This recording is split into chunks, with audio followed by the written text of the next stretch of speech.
Good morning. Good morning. Let me get my mic set up. Um,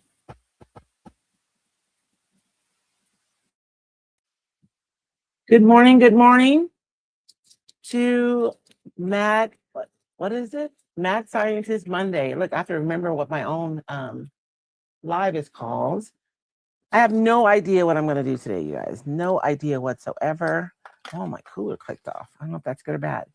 But we are going to play today. So if you are new here, good morning. My name is Royce Hunt Bell, owner and operator, founder, owner, and operator of Roycycled Treasures. We meet every Monday at 10 a.m. Pacific time, and our Mondays are all about experimentation. Hence the name Mad Scientist Monday. So we're not here to create perfection.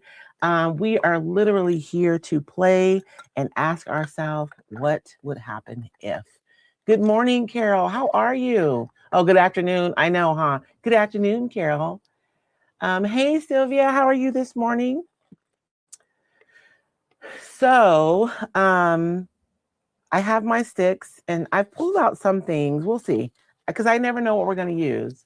So I always try to pull out something new, so I'm not using the same thing over and over again. But I literally never know what I'm going to use. So I'm still cleaning up a little bit from last night's live. I keep finding more pastel sticks on my table. I thought I had them all put away, but apparently I did not. Um, so on last night's live, let me put you guys down. Good morning, Crafting with Grace. Let me put on my extra camera.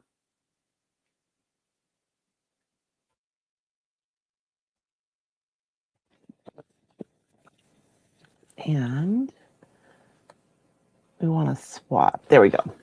So last night, a few weeks ago, we did this page together and we asked ourselves what would happen if, right? And we used a piece of the one of the flowers from the recycled paintable floral decoupage paper and we collaged it over a dark background. And because it was so transparent, we were able to use our pastels and it integrated beautifully. And I thought, okay, what would happen if I did that on a project piece? And so last night we finished a clipboard where we use the same process that we discovered when we were playing in our journal. And so sometimes when you ask yourself the question, what would happen if, it opens the door to like a whole new exploration of your products that you have. I've had pastels for years and they were just sitting and I wasn't using them. And now I've used them twice, right, in the last month. So this was our clipboard. This was the final for the clipboard from last night. It does have texture. I don't know if you guys can see that from the pastel ground, but it's not super physical. You can see it, but it's not really physical. But I love that we were able to do a little mixed media piece on this clip because it's flat. And then, of course, I chose my snarky remark from Sparks of Joy's printable. If I were any more fabulous, it'd be suspicious. So I love the way this came out. It was super fun. But today, we're going to be back to our challenge. Last week, I kind of wanted to have the conversation that you don't always have to challenge yourself, right? Sometimes you can open up to a page. This is a botanical that is in the Roycycled journal. And we just used some watercolor pencils and we had a really relaxing session, right? And we just used the pencils and went in with a wet brush and moved the colors around a little bit. And we were able to we were able to create this really pretty page. And so the Roycycled Journal does offer you a lot of different opportunities. And my heart when I created this was that these pages would serve as a safe space for you to experiment and ask yourself what would happen if, but for there to be pages that might spark a little inspiration and to help you in your creative journey. And so today we're going to choose a new page and do something different. Good morning, Karen. Um, are you still having trouble with Facebook? I don't know. I don't know about Facebook, you guys. Um, Good evening. Oh my gosh, Sylvia. Good evening, Sylvia. Good evening. Good morning, Dorothy. How are you? Oh, at the car repair shop. That is no fun, Dorothy. I hope you're just getting like an oil change or new tires or something boring like that. Hey, Chris. And not like something major, because being at the car shop is no fun.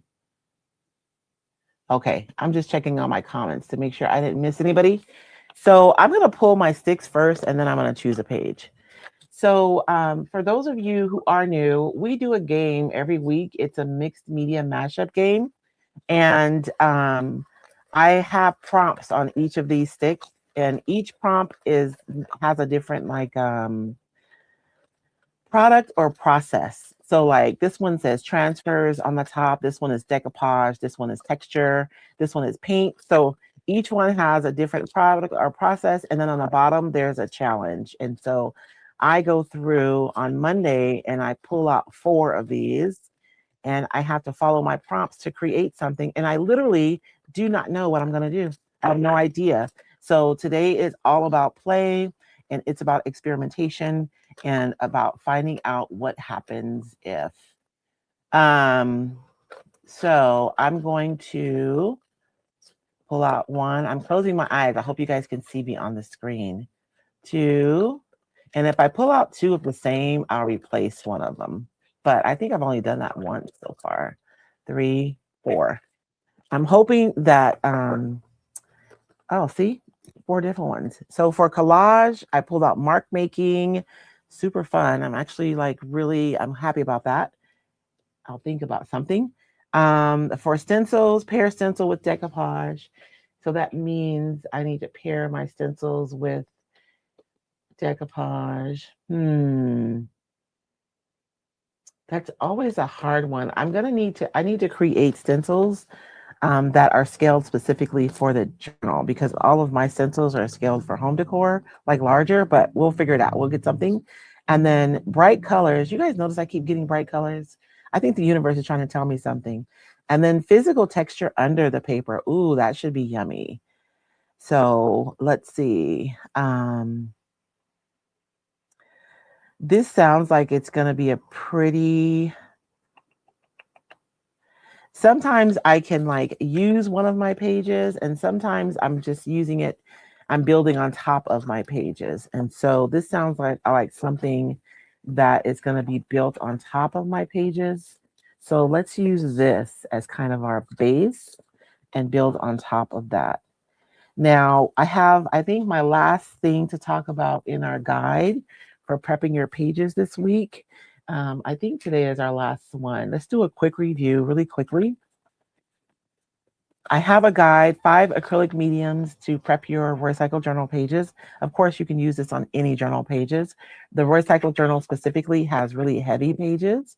And so prepping them is fairly easy. It's really quick.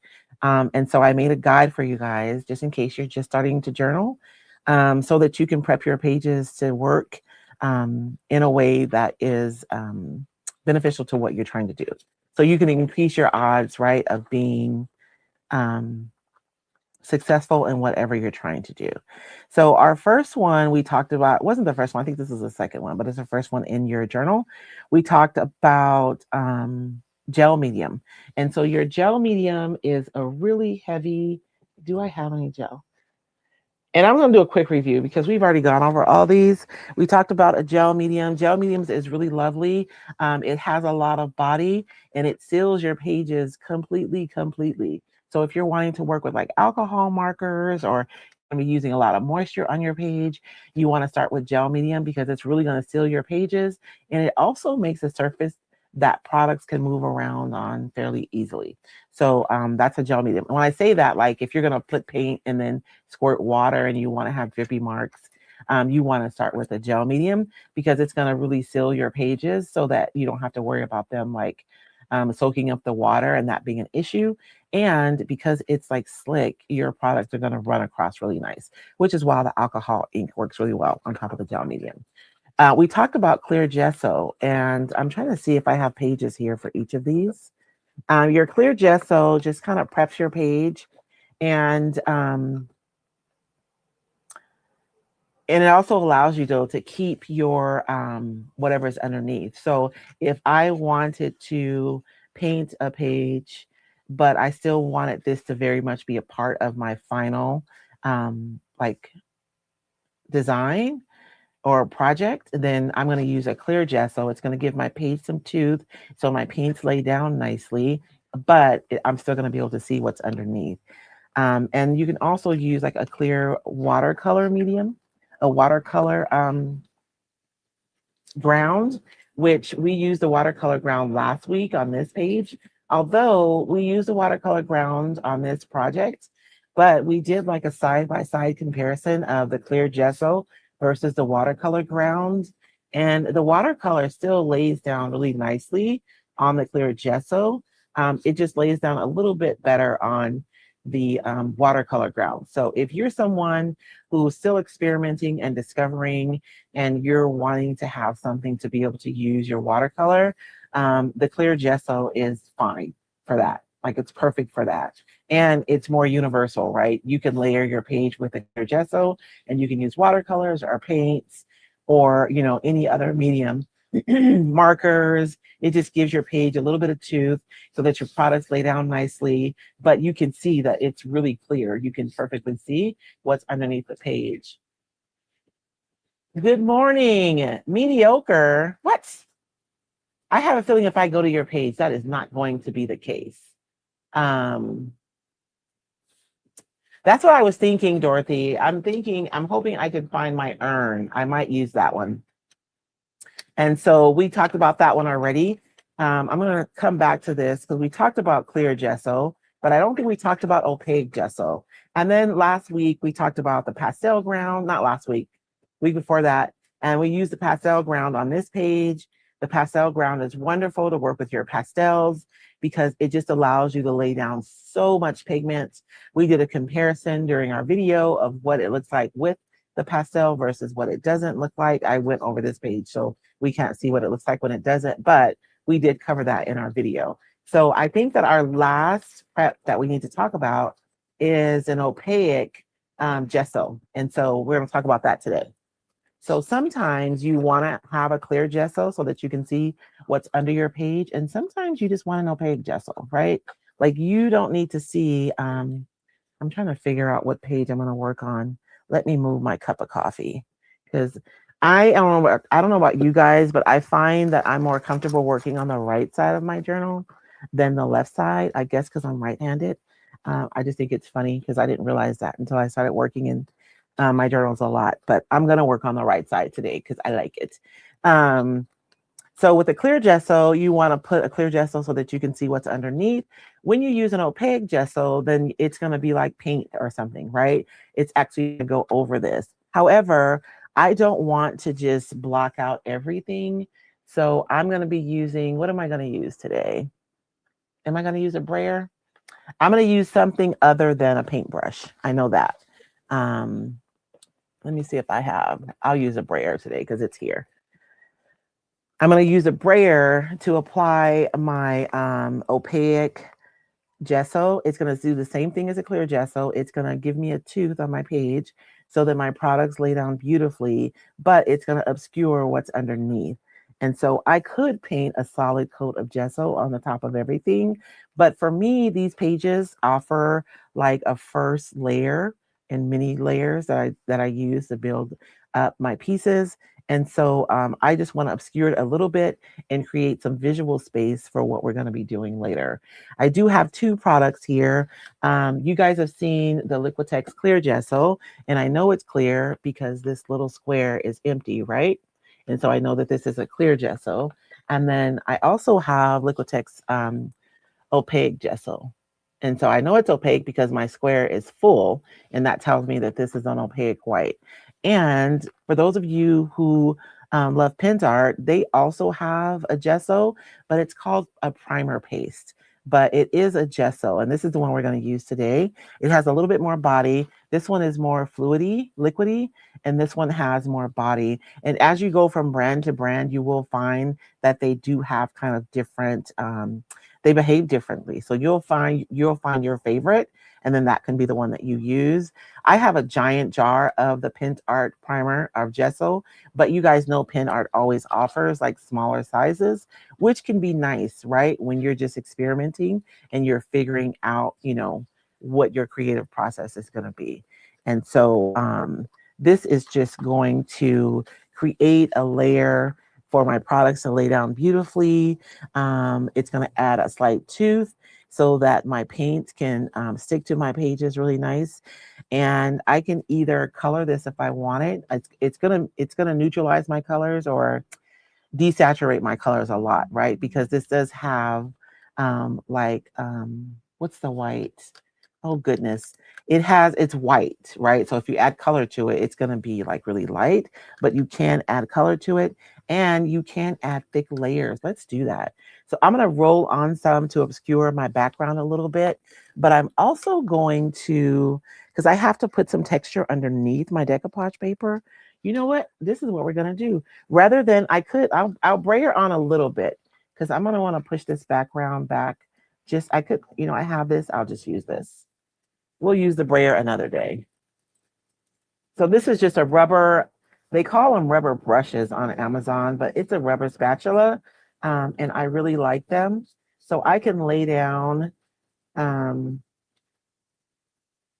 primer and it's gonna be kind of like, kind of sketchy like. And my spatula is going to leave a bunch of marks, which I kind of like too. In any areas, like I kind of want this physician's atlas to show. So I don't want to cover that a lot. And so I'm covering my whole page, but you guys can see that I'm not like completely getting rid of what's underneath. I'm just pushing it back a little bit visually so that I can build over the top of it. I'm going to show you guys this up close because it looks like I went over it a lot more than I did, but you can still see what's underneath. And so now my first layer of my collage is done, right? Hey, Nadia, how are you?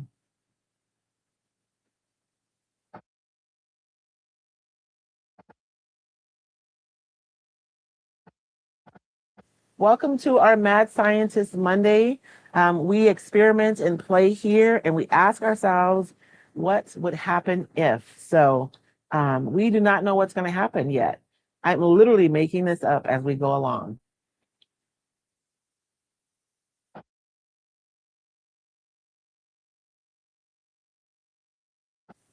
My computer always wants to update.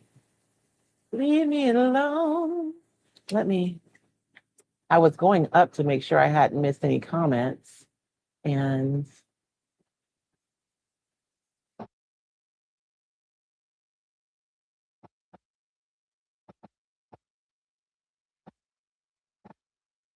oh, okay. So Facebook is working now. Crazy. You would think by now. Ooh, Jenny, mixed media pillows. That sounds like fun. That's the beauty of mixed media, you guys. It doesn't have to be limited to your journal, right? You can use it anywhere, and you may have to modify your approach depending on what you're doing. I'm gonna order some of Pin Art's fabric paint because I have an idea that I want to do. But you guys know I gotta get in my laboratory and test it out first.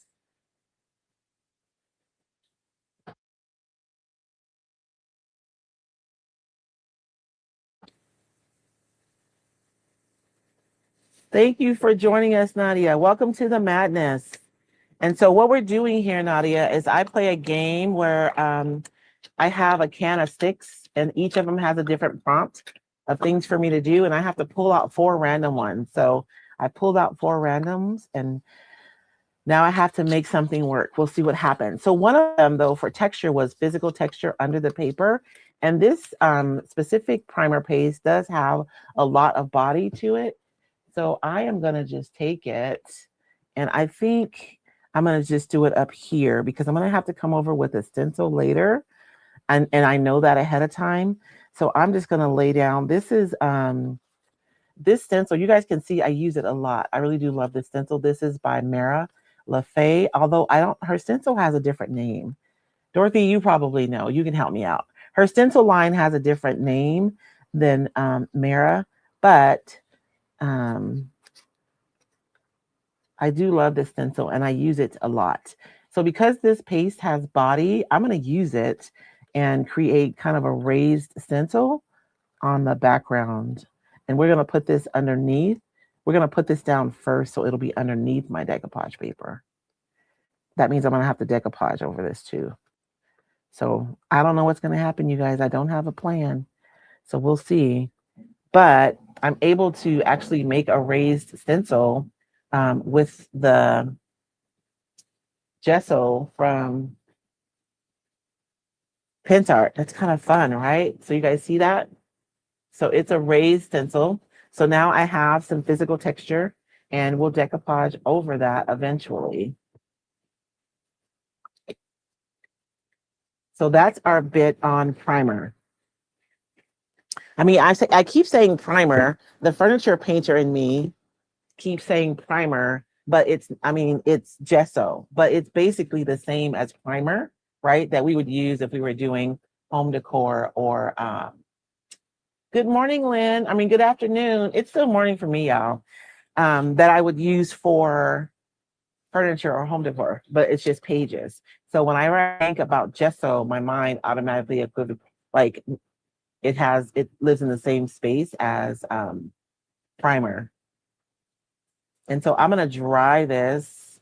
It should dry fairly quickly. Usually primer does.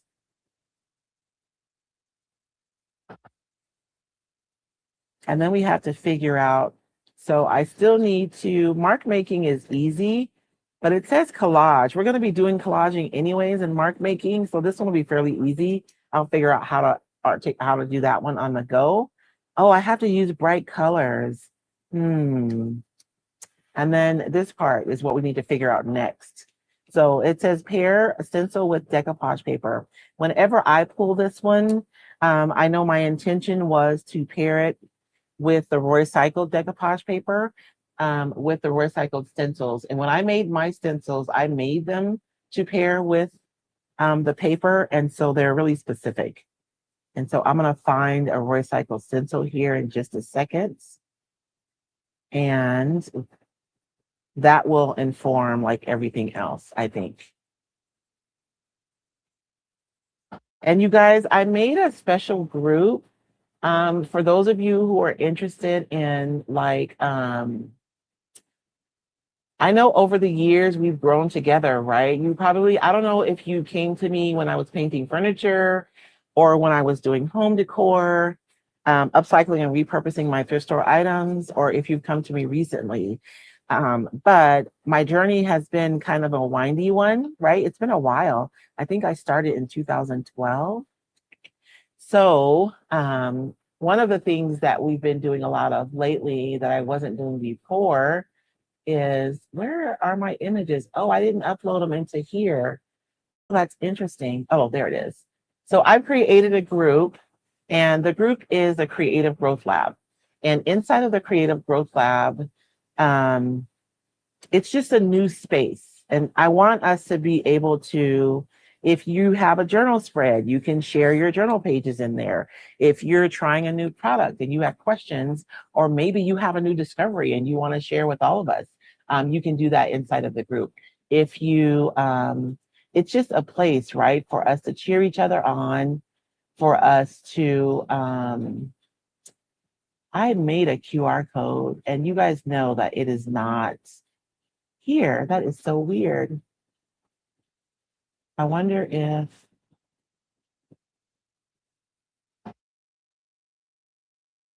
nope, it's only going to go to my laptop and I don't have the QR code on my laptop. So I apologize, you guys. I guess I thought when I added it to the other studio that it would automatically come to this one, but it did not. Let me see, make sure I'm not missing it.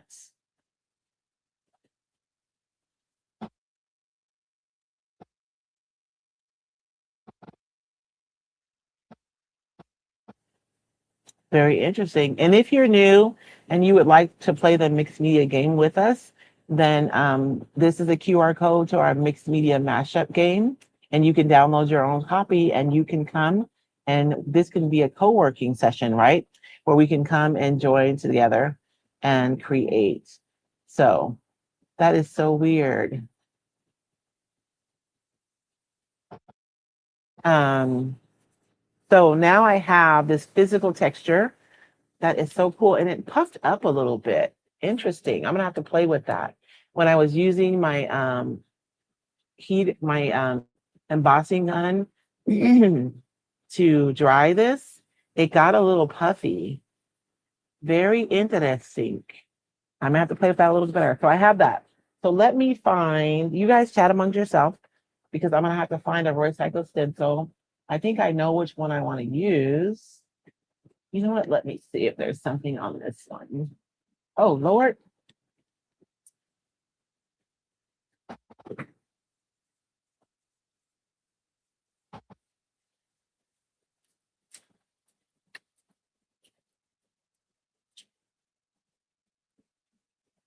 Let's see. We've done the doll already. I was talking to someone in my yard sale yesterday who collects Santos. And she bought some wood pieces to put her Santos dolls in. I thought that was really cool. We've already done the antlers. I don't want to do that today. This is the one I was thinking about. So we have the urn. And this urn is really cool, right? Because you're looking at the urn this way and it's like really big, but I think I'm going to turn it upside down and I'm going to make myself a smaller urn. And that will make more sense for this page. And so what paper should we use though? Do I have one of the papers that has become my go-to is the crockery textures paper. And I think I need to make another one like that, like with multiple textures on it, because it has been really fun working with that one.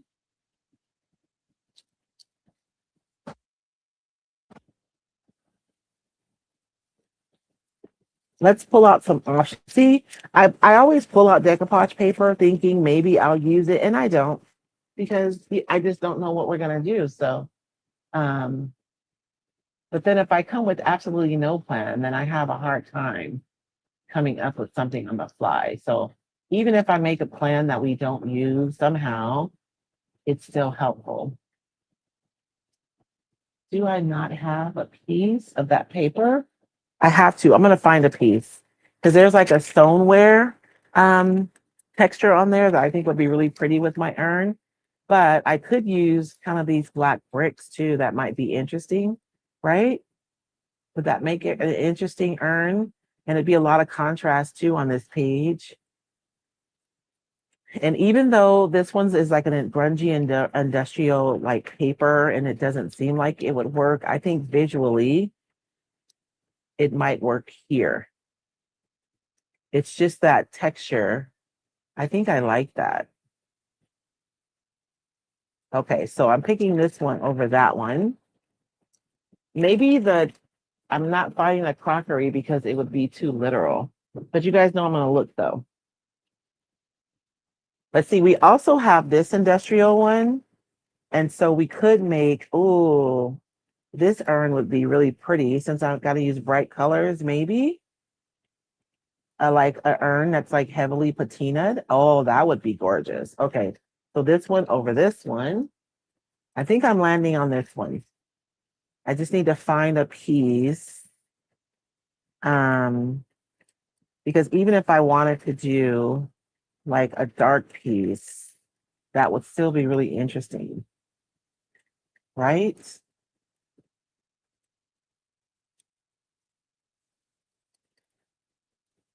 I can't use the whole thing. I'm gonna have to stop like right here. Is that gonna be weird? That's gonna be too small, maybe. I think I'll stop right here. But I'm thinking I'm gonna go with the patina. What do you guys think?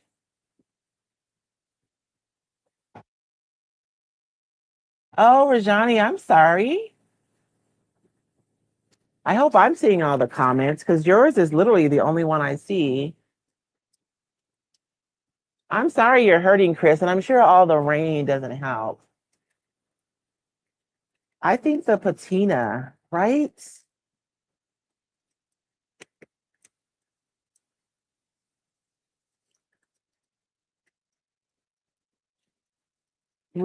I have to use bright colors.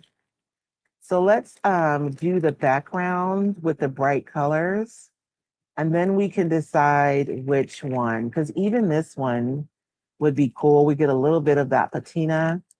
I could do it like here, and we get a little bit of that patina, and then the rest of it's darker. I don't know. We're definitely going to use this paper though.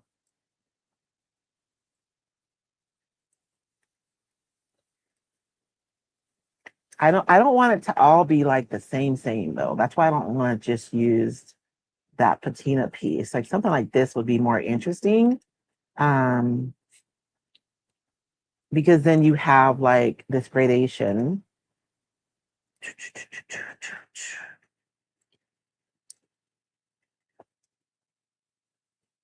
to something different. Okay. So we know we're going to use this. It's just a matter of Royce figuring out what she wants. And yes, I'm talking about myself in the third person. I'm not crazy, I promise. So we know we're going to use this paper. So we have like a color. So if we're going to use this color, maybe we can use, I already have kind of a gold background. Let me think for a moment. Colorful just means using color, right? It doesn't mean it has to be like super bright.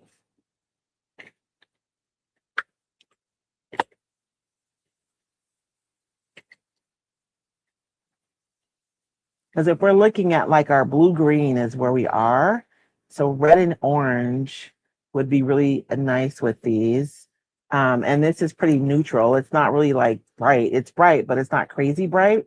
And you guys, something about color that you can think about. I'm working on a piece of art right now, and I was looking at it trying to figure out what I didn't like about it. And what I didn't like about it was I used a darker color, like on the in my mind for the furthest, the deepest part of the painting, right? Because I'm trying to create depth.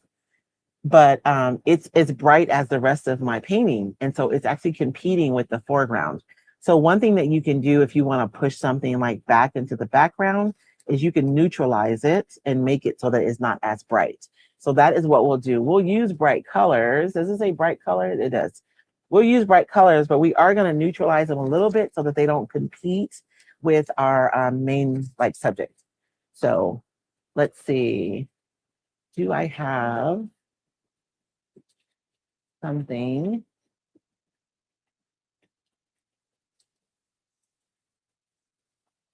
Give me a second to gather myself, you guys. We said red and orange, right? So I have, PinSart does have these paint sets, and these tubes don't look like a lot of paint, but like you don't really need a lot of paint. This is the matte one. Yeah, I think I like matte. So I'm gonna go with the red and orange. What did we say? Did we say red and orange? So we're doing like the blue green kind of here. So yeah, so red and orange would be a nice complement to that. So we're gonna do that. So I have red and orange, but I do want to neutralize them a little bit. So I'm gonna pull out my blue. Let's see. I'm gonna pull out the green. I think green's gonna do a better job of neutralizing those. So whenever you want to neutralize a color or make it, we say muddy often, and when we say muddy, we think it's a bad thing. But sometimes muddy can be a good thing as long as you're the person who's in control, right? That's what's important because sometimes you want your colors to be more neutral, and sometimes you want them to be brighter. And so we're gonna make these more neutral on purpose. Um, because that's what's going to work for us today. So in order, if I want the red to be neutralized, then I can add a little bit of green. And if I want my orange to be neutralized, I can add like, it says blue green, but I think if I use, we're going to see what happens. I think if I use green, it's going to neutralize them a lot anyways.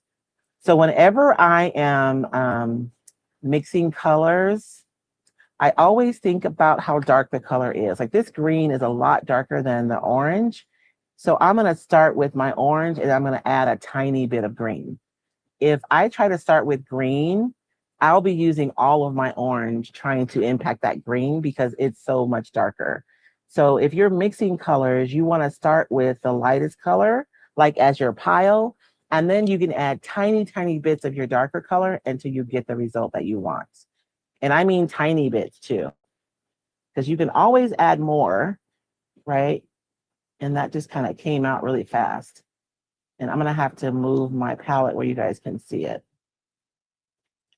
And let me find a piece of plastic too before we get too far. Oh, I can't really do the saran wrap because I can't let it dry. So I'm gonna use my mush method to apply some paint. So we're gonna use this piece of plastic. And then these are brand new. You guys can see I'm just opening them, right? So the paint is just kind of squirting out there.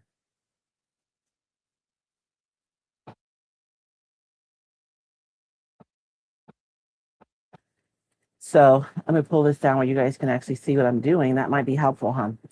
So I want my red to be a little more I just don't want it to be super bright. So I'm gonna add a lot of red came out because it like squirted out, not because I wanted it that much. But you guys see how quickly that green impacted my red? Just a little bit of green. And red is dark too. Red is a weird color because it's like bright, but it's dark. And that's actually a little dark. Well, I don't know. We'll see if I like that. And so I'm gonna wash my brush. I guess maybe not. I didn't have to, but and I'm just gonna add the tiniest bit of green, like the tiniest bit of green ever, to my pile of orange. Because I can always add more. But once I once you get there, once you add too much, you can't turn back. So you see how quickly that happened? But that's nice. That's a nice neutralized orange. So it's not super bright. It's still bright, but it's not going to compete with the brightness of our urn because it's going to be a little less bright. And I don't even need a ton of paint because I'm going to use this piece of plastic. I missed it. And I'm going to take these colors, these nice muddy colors that I made, and we're going to paint them onto, I got mostly red, didn't I? I'm going to put some yellow on here just to like lighten things up a little bit.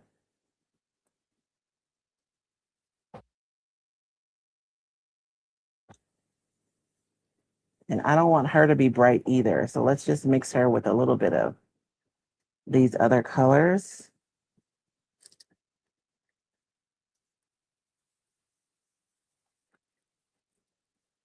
And so I have paint on here. I'm going to mist it some more because I really want it to move around. And let me get this out of the way. I have you guys close so you can see what I'm doing, but it also makes a really small like visual area to be able to show you guys what I'm doing at the same time. So I'm going to mist my page too with some water. And then I'm going to take this and I'm just going to smear it. Smear it on there. So I've used bright colors. So I'm pairing with the stencil. So let's see. I'm painting with bright colors. And that's my paint. I put physical texture under. So I've done that one. And then we're going to pair with the stencil in just a minute. So I'm trying to keep up with my prompts. Oh no, what do I do with my lid? And honestly, if I were here by myself working, you can use saran wrap with the same process. And saran wrap, like it gets more wrinkly, but I would walk away and leave it and let it dry, and I would get a completely different result. It's so pretty. But because we're here together in real time, I'm going to go ahead. I don't want to waste this. So I'm just going to put it over here on this page.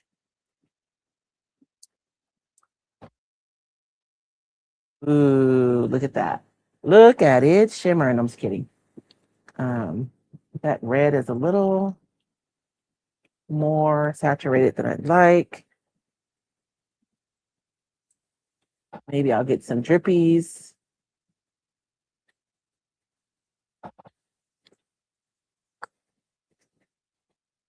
I'm going to pick up a little bit of that moisture. And then we're going to dry this before we move on to that paint is just a little bit. I wanted it all to be kind of, but that'll more likely be behind the urn, so it'll be fine. And look how it kind of, I'm going to do some more of that. I like the way it's kind of.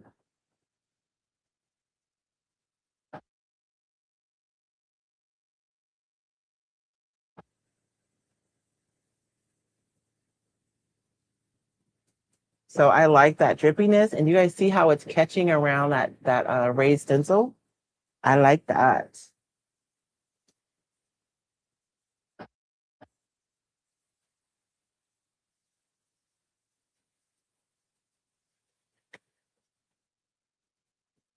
I'm not seeing any comments from YouTube, so I hope everything is okay.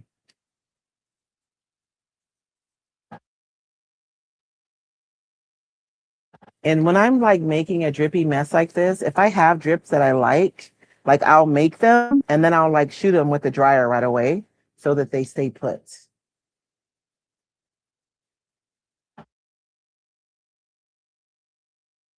That's a really pretty page. That's going to be fun to create on later because I can still very much see like all of the script underneath, but now I have that color on the top. But that'll be for another day.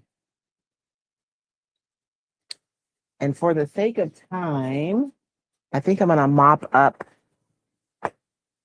what's wet on here because we're almost an hour in already and we haven't even gotten to our urn yet. Okay. And I'm just doing this for time's sake because we got to get moving. We got to move it, move it. Yes, Rajani, I'm seeing Facebook's comments on Facebook. Oh, just quiet today. Okay. Nope, your guys are good. I just want to make sure I'm still streaming over there. I love the idea. You guys know how sometimes we think of our creativity or our creative practice as being frivolous, right? Or an extra thing. So when you guys are coming on Monday, like you're already like carving that time out on your schedule to come and hang out with me on Monday. So bring your art supplies out too. Like this can be a co-working session. Like I don't know about you guys, but I work better when I'm working next to people. Isn't that crazy? It took me a while to figure that out once I started working for myself at home. But um like inside of our membership, we have our Saturday like coffee and chat. We literally just get together and chat. But most of the time, people are working on something and it's like a co-working session. Hey Flea, how are you? Oh girl, I know you watching your soccer. I'm competing with that. I know. It's okay. I understand. Ooh, I hope you share your journal page. And that's why I want to have this group, you guys, because it'll be a safe space for you guys to share your pages. And honestly, Leslie Johnson, she had finished her journal page from the retreat and she shared it inside of our retreat group. And she made a comment that she wasn't sure where to share it. And so that's what prompted me to make the new group. Oh, okay. Don't let me bother y'all. I don't need the comments. I just wanted to make sure that you guys could still hear and see me. So we have our colorful color laid down. So let's make our urn. And I'm going to put some flowers in my urn too when we're all done. And we decided, oh, wow, it was sitting on top of this. Although I've already made a decision now. I'm not going to do it. Just focus, Royce. Focus and make a decision. All I can hear is Beyonce in my head. Don't talk about what you're going to do. You got to be about it. Okay. Um,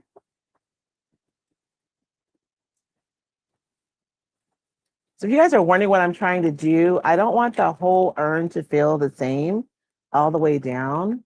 I like the idea of having part of it being, oh yeah, that's what I want right there. So I'm just going to tear this paper and get the paper that I'm not using kind of out of the way. And I'm kind of using the edge of my stencil to tear it, right? So I'm getting kind of a, and I'll have the piece for later. And I am in love with this right here. Maybe that. Oh, yeah, yeah, yeah, yeah, yeah. That's even better. Okay. Oh, man, I didn't make sure I had a beauty blender out here. Give me a few minutes, you guys, because I really do like using beauty blenders when I do this process because it allows me to kind of glaze the stencil basically. And then when I pull it off, I can see it really, really clearly. But I also see what's underneath and I can still maintain that texture for my final project. So I know I had a beauty blender out here. So I know it's here unless I took it inside to wash it.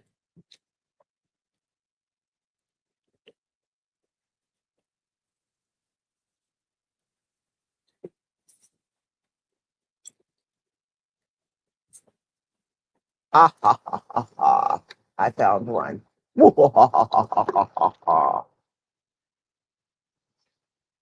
Okay.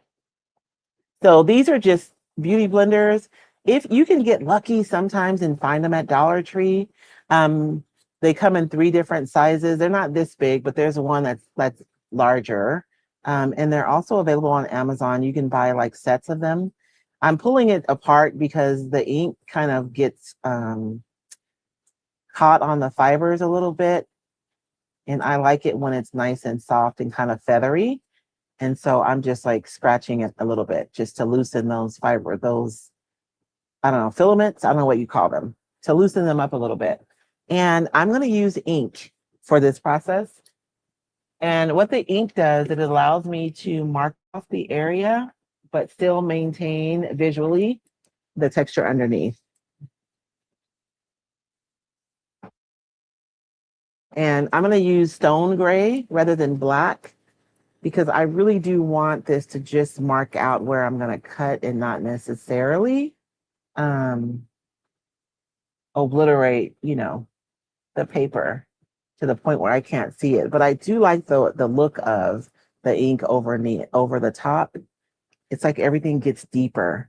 And so my urn for me, oh, do I have tape? I guess it doesn't matter because I'm going to clip it. I'm going to cut my urn off right here because that size is going to be more appropriate for what we're doing. And let me make sure something really quickly. If I do that, and I think I'm going to cut off this top part right here too. So I'm going to use this part right here. Um, and I may just pull this down even more so that it's like a hint of a base without necessarily having to show the bottom of the vase. So that's going to allow me to use this larger stencil in a way that makes sense for this smaller project. So knowing that, I'm going to make sure that I'm not putting anything that I want here because I'm going to cut that off anyways. So we want the pretty parts here on the round part.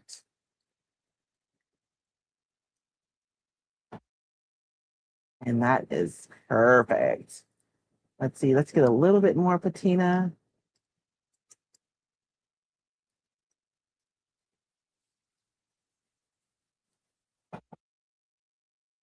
Okay, so I'm gonna take I've already put my beauty blender into the ink and loaded it.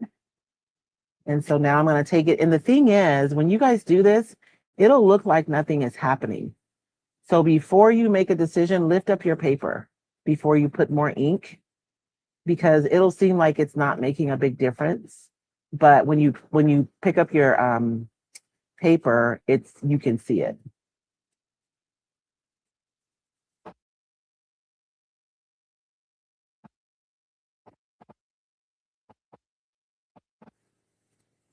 And so you can kind of pick up your paper to check. And yes, I can see that very clearly. And then I don't have to worry about doing this whole part right here because I know that I'm going to have it going off edge.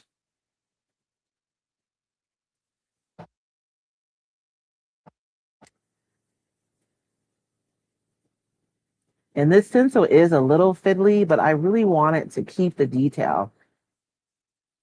The people who cut my stencils, they want to stab me in my jugular often because I'm asking them to do stuff that they don't normally do.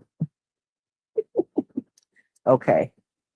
So now that I don't know if you guys can see that. Now I can see exactly, you guys see that? It's on there. It's very faint, but it's enough for me to be able to see where to cut. And you could also like draw around if you want. I just like the look of doing it this way. And let me trim. Oh man. I should have done the back side. That would have been easier for me to keep track of.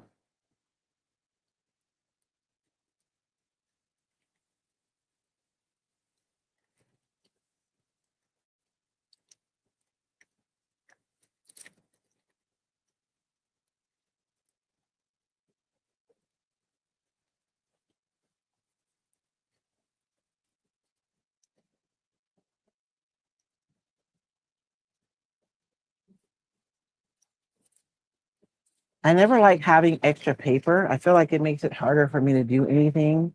And it's a good thing we're going off edge because I think I cut that. Okay.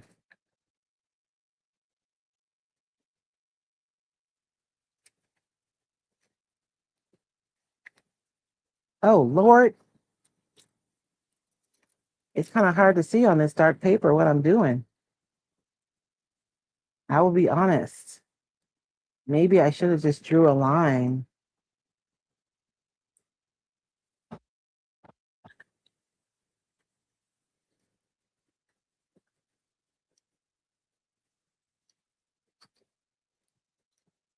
And if I ruin this, I'm going to be so mad because it was so perfect right here on this piece of paper.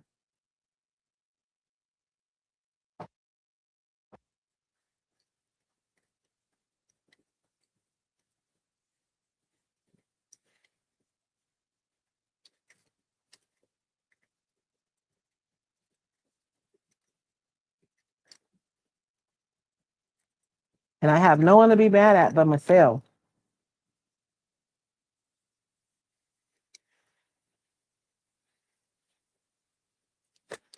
Oh, man. Okay. I can't see it. So let's do it on the back. But then I won't have my details. And yes, I'm whining. Okay. I'm going to do it on the lighter part so I can see what I'm freaking doing. And we'll just have a little bit of darkness. Maybe we'll do a little bit of.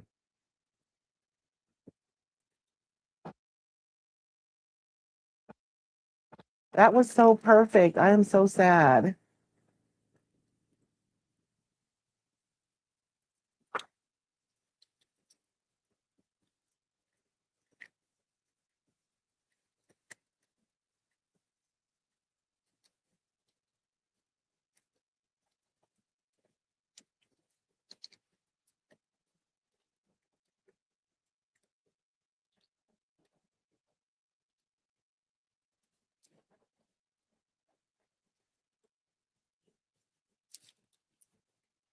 So not my problem. My challenge is I don't want it to be all like same, like one note.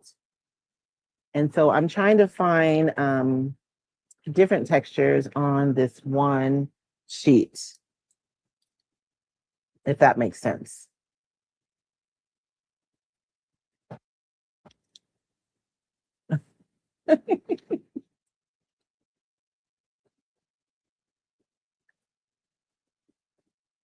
Oh, I know it's a lesson learned, Renata. You're right. So let me go on a lighter piece of paper, but I still do have like this really pretty I just don't want it to be like the same everywhere. I want to have some variation. And so this will be nice too. Dag nabbit.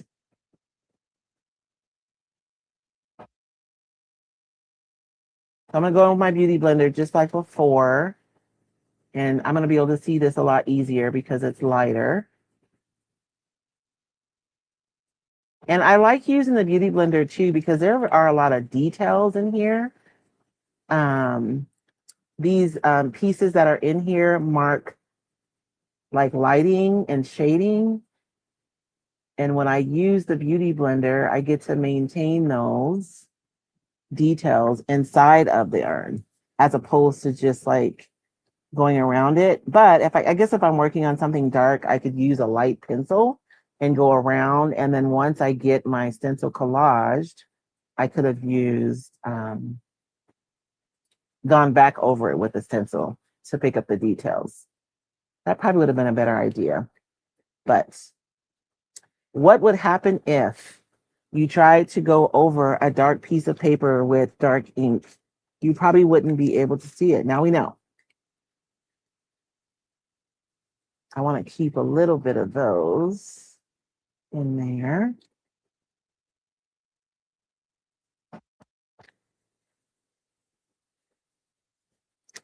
And I want to make sure my edges are dark enough for me to see them.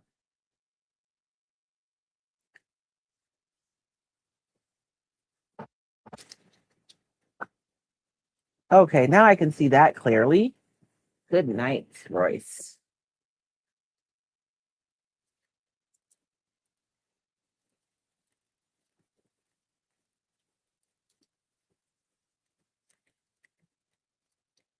And let me get rid of this extra paper. I don't know why it bothers me to have like extra paper flopping around.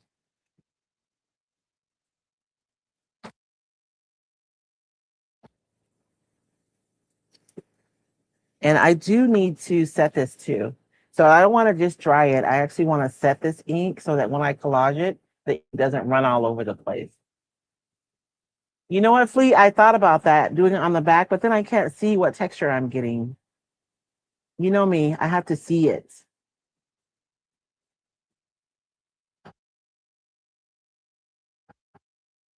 A better plan would have been for me to go around with like a light, maybe even like a white charcoal pencil or something, cut it out, and then once I collage it down, then I could go back over it with the stencil to add the details with the ink. You know what I mean? That would have worked beautifully, but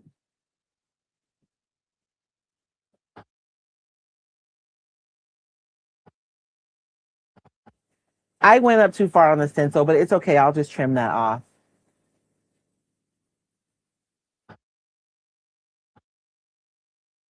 That's pretty much what it is. It's kind of a ghost print because you see it, but it's not like super obvious. But the highlights are still gonna be there, um, really subtly. It's just like glazing, right? And I want to make sure that this paper gets hot because I don't want that ink to smear all over the place and ruin um, my piece. But you guys can see it a lot better now, right, than we could before. So I am going to trim it correctly this time. And I know sometimes you guys see people using like the water method with the water and a paintbrush to trim their decoupage paper. And you can absolutely do that. But in this instance, I do want the urn to look separate from my background. So using scissors and cutting sharp lines is actually going to help with that.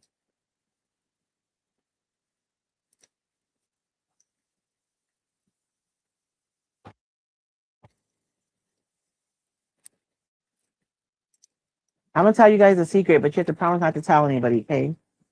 There is a gentleman who does like this huge class every year, where he invites like tons of instructors to come and teach collage.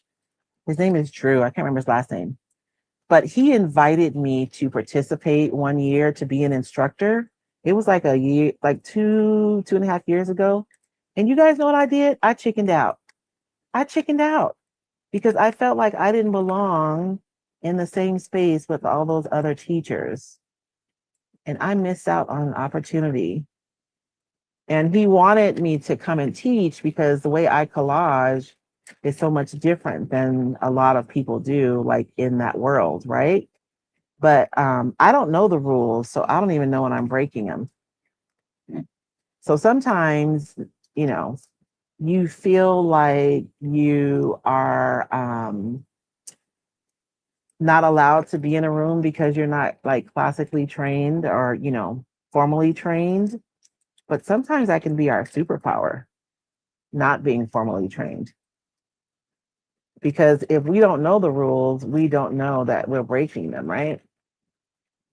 And I'm not going to waste a whole lot of time on the right side of this urn because I know that I want her off edge anyways. So I'm just going to cut the bits that I'm going to need.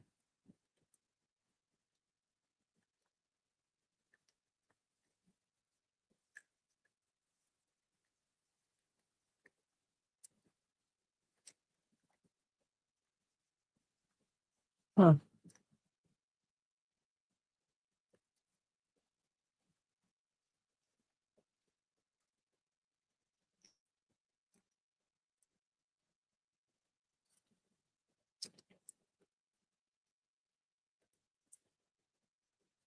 Okay. Does it look like stone? It looks like stone, right? And I'm going to want this to stand up to the background. I didn't really focus on this edge because I thought it was going to be off edge. So those are a little wonky. So I'm going to have to pull a little bit even more off edge. But this is going to give me room to be able to like add flowers or something.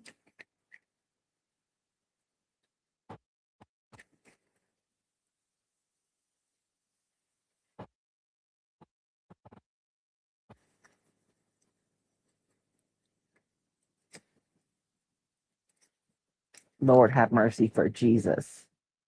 If you guys are new here, just know things don't always go right here. Because if we're asking ourselves, what if, we have to be prepared for an answer that the question might be, it goes wrong. That's what happens if. So I'm thinking that is going to be my urn. And then we can put some flowers in here. Now I got to do something because it says on there that I have to put texture underneath my decoupage. So I'm going to have to decoupage something here.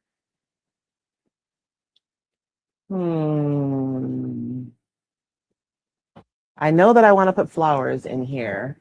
And I have transfers that have like smaller flowers that I think would fit beautifully in our urn. So I know that I want to do that. So whatever I use, whatever decoupage paper I use, I don't want it to be like super visual. What if we just did this over the whole thing and we made it super transparent so that you could still see everything underneath, but it's just another layer. I think I like that. And this is one of the things, and I know I keep saying this over and over again, but because the tissue paper does have a transparent nature, it really does offer you more opportunity. Because you can always make it opaque. We're going to paint the back of that white. And you know what? Let's do that first. We'll paint the back of that white and then we'll decoupage this page. Because that can be drying while we're doing this. So for this one, because I wanted to stand up against all the stuff that's going on in the background, I am going to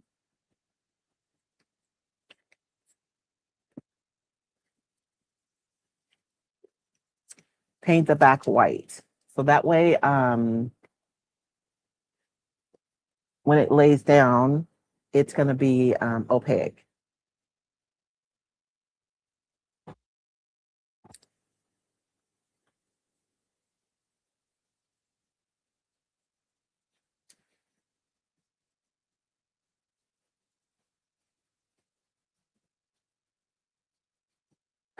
I don't need no stinking rules.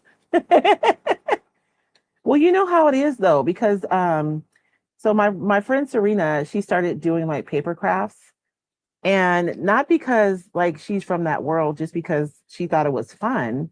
And so she's really good at like designing papers, like she's has fun doing it.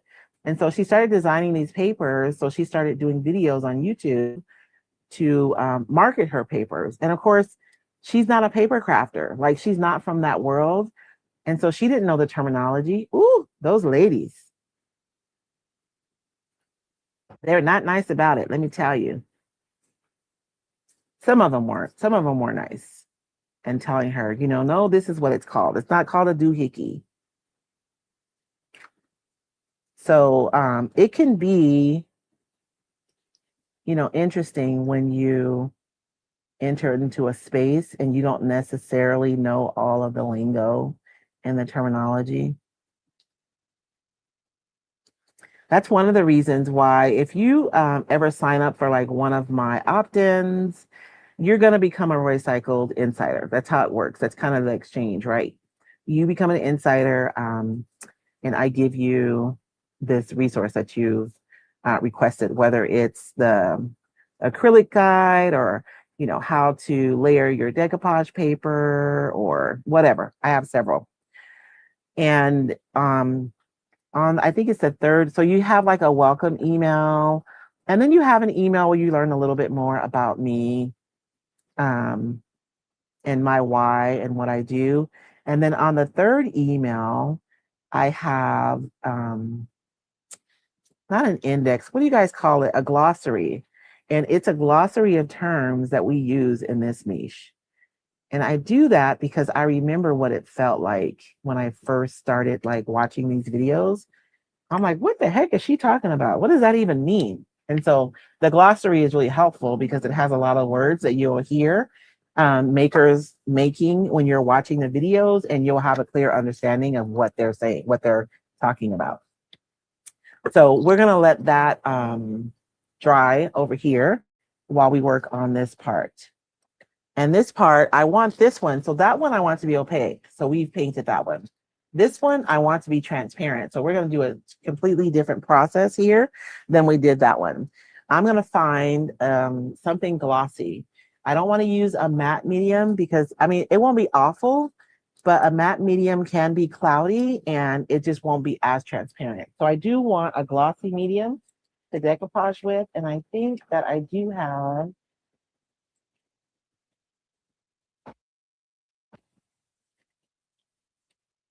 everything I have is matte, you guys. I'm just a matte girl most of the time. But I know that I have the decoupage medium from Pen to Art that is shiny. Here it is. So this is the Silky Shine. So it's going to be a glossy finish. And I'm running out of paintbrushes. Look, Flea, I'm gonna have to wash my brushes this week, girl.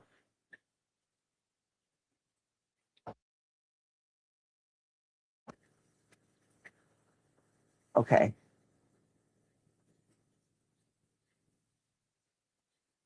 I'm taking this out of my water jar. So prayers that nothing comes off of here that we don't want. So I want this to be as transparent as possible. So I'm gonna miss this until it is like, I don't want to have any. Sometimes when you mist, you can have spaces like this, right, where it's a little dry and you can see that it's a little white. I don't want those. I want everything to be evenly transparent with the water. So that's going to be my start. And then I'm going to use a gloss medium to decoupage with. And I was listening to Dion's podcast. She had Kelly from Whimsical on there, and she was saying how she was curious to see if you could just decoupage with water, like if you just put water on your paper, if it would stick. And she was pleasantly surprised that it would. And I thought that is such a good tip because sometimes you want to know what something looks like, right? Before you actually decoupage it. And so just with water, I can have an idea of what it's going to look like. But I do think you have to be fairly committed already because it's not like I can pick this up and take it off. I mean, I could let it dry out and use it again, but the paper is not going to be the same. And so I'm putting my gloss medium down, making sure, and you guys remember I have this physical texture right here too. And so wetting my paper is going to help go around that physical texture as well. I'm going to take this clamp off for a few minutes. And then I'm going to go right over the top right away with that glossy medium. The medium that probably makes the paper the most transparent is heavy body gel, but I don't have any right here. So we're just going to make this work. And we'll still be able to see the backgrounds through the paper. And I'm just going over this texture with my brush to kind of push the paper into the texture. And because it's wet and malleable, and I have plenty, I did put a little extra decoupage medium down in the textured area so that it's more likely to adhere in the recesses of that texture. Because what's the point of having the texture if you're not going to be able to see it, right? Okay. And then we can continue. I'm almost out. I got to order some more decoupage medium. And I'm being really, really generous to go over the texture. Our smushing came out so pretty. And this will actually be nice because we have the bright background, but we don't want it to compete with our foreground, right? So putting the paper down and kind of pushing everything back a little bit visually is going to be nice.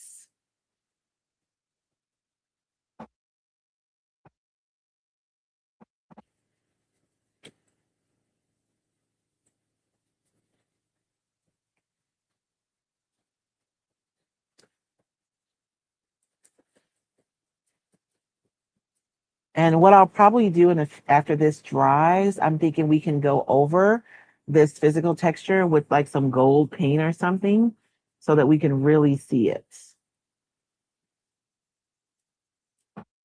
I got a bubble. Let's push that out of there. And I'm pushing lightly. I want you guys to know that. I don't want you guys to be like manhandling your paper and upset with me because it tore. I know it looks like I'm being hard, but I really am being soft because this is wet tissue paper after all, right? Okay. Whoops.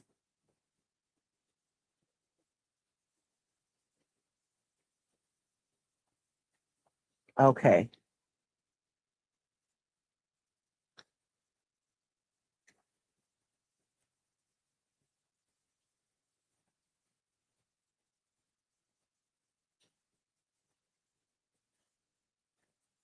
All righty. I'm going to dry this really quickly, although I might as well.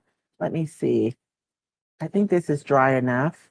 We'll go ahead and tack it down since we're decoupaging.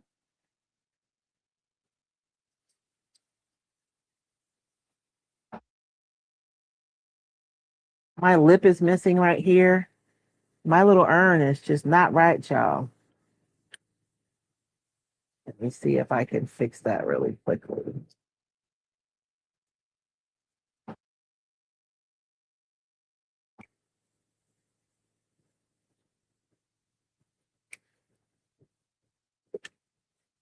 Hmm.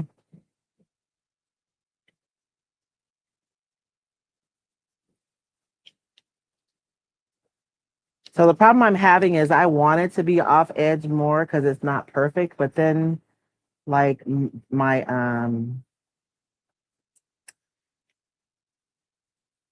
but we're just gonna have to have an imperfect urn.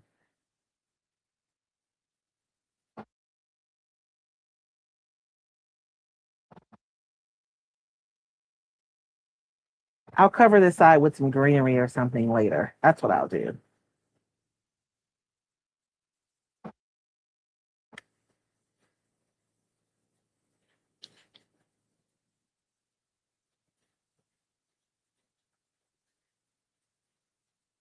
And I should have missed it that first, but I think we're gonna be okay.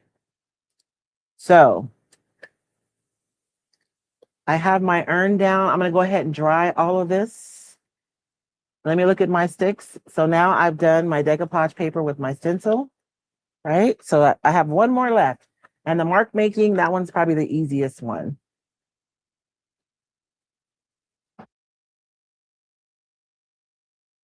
But it's under collage. Well, we are collaging though, right? So I can just make marks. It'll be fine.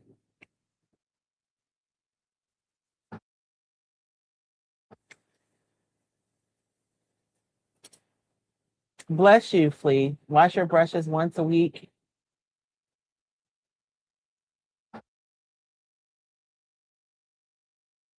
Yeah, Rajani, it can be. I think what happens, Rajani, I don't know if they lose their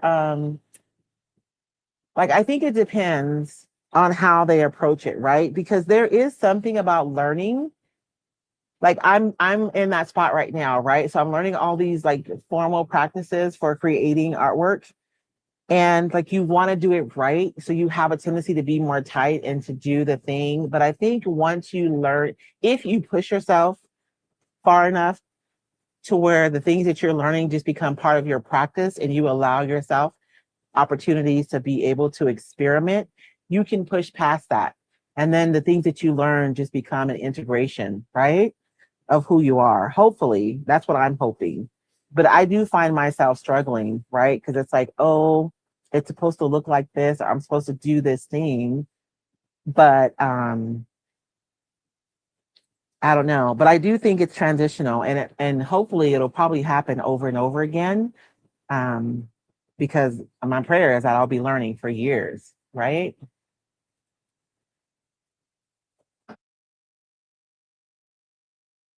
Why, thank you, Chris.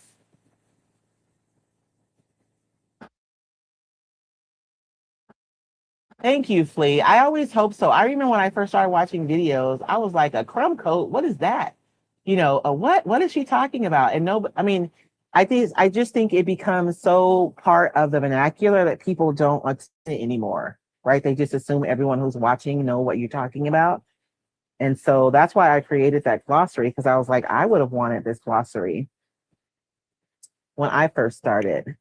I'm going to trim this really quickly. And this is not dry enough for me to put a transfer on quite yet. So I'm going to continue to dry it, but it's this little piece of paper is bugging me. So I'm going to trim it off.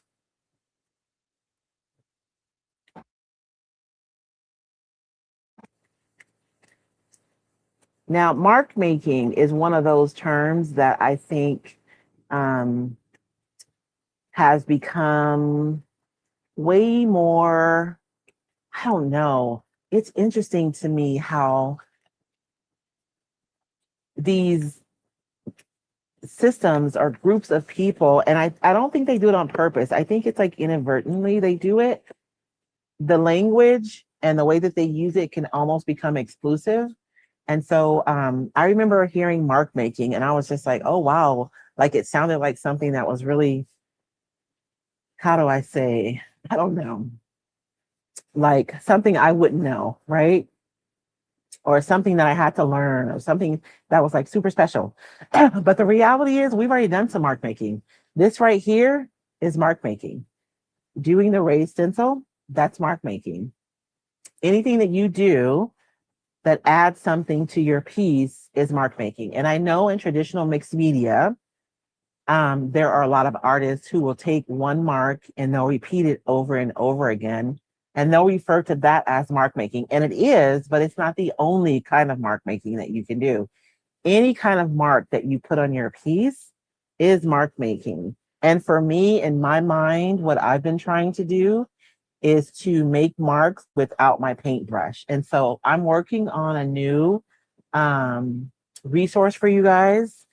And it is, I think I'm going to do 10 ways to apply paint without a paintbrush because I know that the paintbrush is our go-to, but there are a lot of different ways that you can apply paint that will already make creative marks, right, on your work from the get-go. So like today when I did the spatula, instead of using like a traditional paintbrush, you saw how the product just laid down differently, right? It looks different. And so if you can use a lot of different mark making tools, um, you can add it to your work like effortlessly without even being purposeful. And you'll find that there are certain things that you find yourself drawn to. Like I love using the brayer. Like you guys saw, I instinctively reached for my brayer to lay down my gesso today because I do love that the mark making or the marks that the brayer makes. Because you guys know it's skippity, it's grungy, but you can use different things. And so even the plastic, that was a way for us to lay down paint, right? In a way that didn't involve applying it with a paintbrush. And so I'm building a resource for you guys, 10 ways to lay down paint um, so that you can be more expressive in your creative projects. Crafting with Tracy is asking, what watercolor medium did you use on your flowers? You know what? We use watercolor pencils, Tracy. And I have a short on my page, and I think I posted it on YouTube too. If you go to my YouTube shorts, you can see like a sped up, if you don't feel like watching the whole live, you can watch the short to see what I did. But I put down the watercolor ground, and I used Daniel Smith's watercolor ground. This one is transparent, but if you have clear gesso, the clear gesso will work fine. And then we colored in the flowers with the watercolor pencils. And then I took my brush, but I just used very little water. I wanted just enough water to be able to activate the pencil and move the pigment around where we want it. And so that's how I was created this.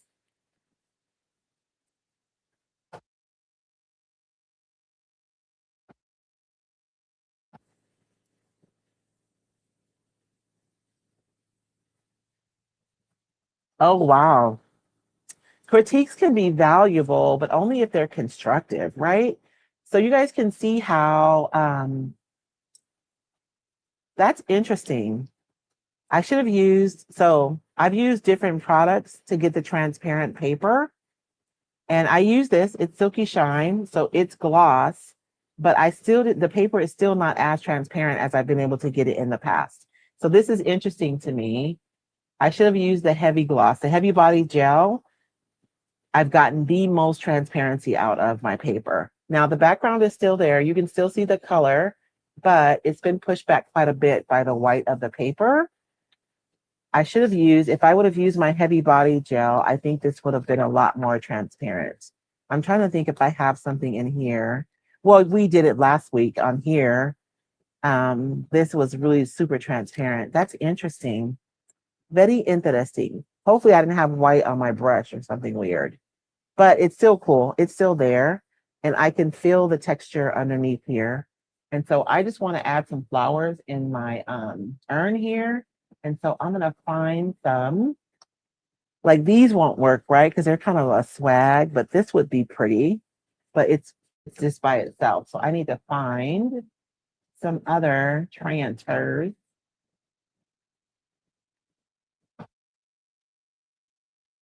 And I looked at some smaller transfers today too. Do you think I picked it up? No, I did not. Ooh, I hope this one is in there. I hope I haven't used it yet, because that one would be perfect. Oh man, I used it already. Well, heck, I could build something.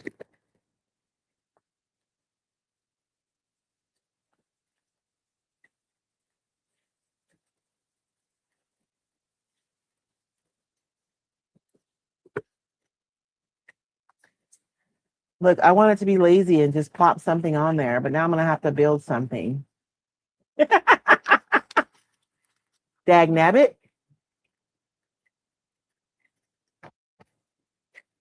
But this is the cool thing about the transfers is that you can build out what you want, right? I think this would be nice, like here on the side. I won't make it that tall, but we'll make it a little taller.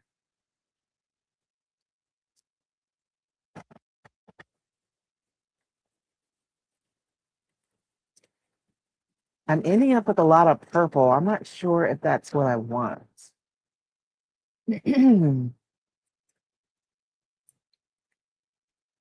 Oh, I have some yellow. Okay, good. A little pop of orange. I don't know. Maybe not. So my urn isn't super big. Now I'm going to tape those pieces together later to make sure that they and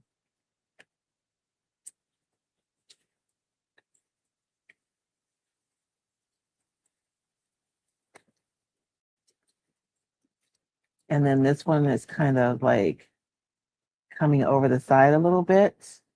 I think that's enough, right? And then it would be nice to have like,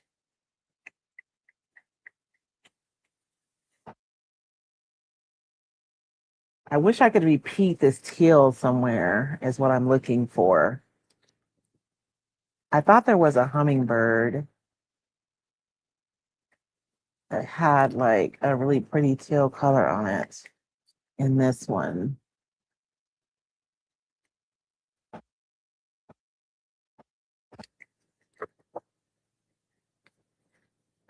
So we have these single flowers here.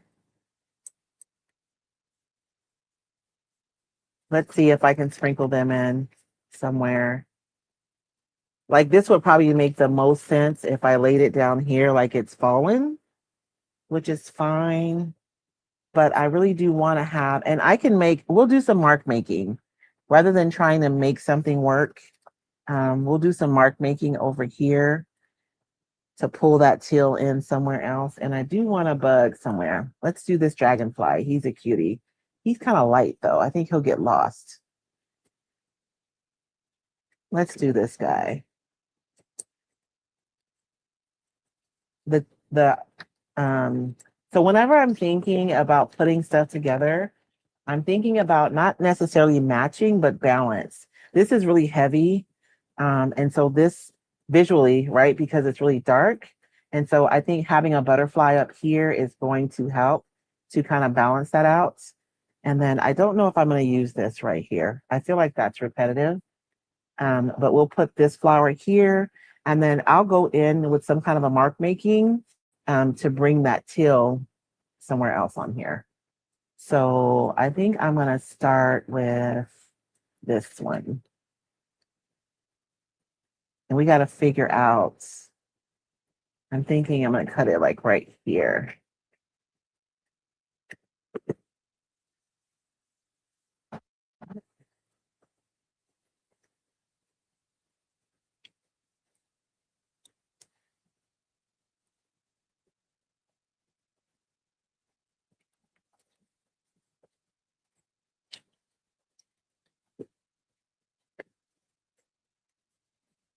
I like that little hangover a little bit.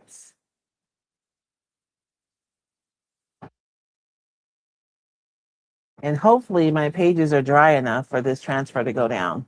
We'll see what happens. Oh yeah, ink tints. I have some of those. Did I bring them in here though? That would be a nice way to put like a soft mark right there, right? That's a good idea. I know. I looked for a Tilly butterfly. I didn't see one. And it's already 11:28, y'all. I got to get to the warehouse today because I got to get the new designs out to retailers so we can get ready to launch. This next launch is going to be a little different than what you guys, I mean, I have some of we have 2 master boards that are coming out. So I got y'all, but we have an artist I was so happy to be able to partner with, and her artwork is so different from mine that I am excited to be able to bring it to you guys. And I'm not going to be able to finish.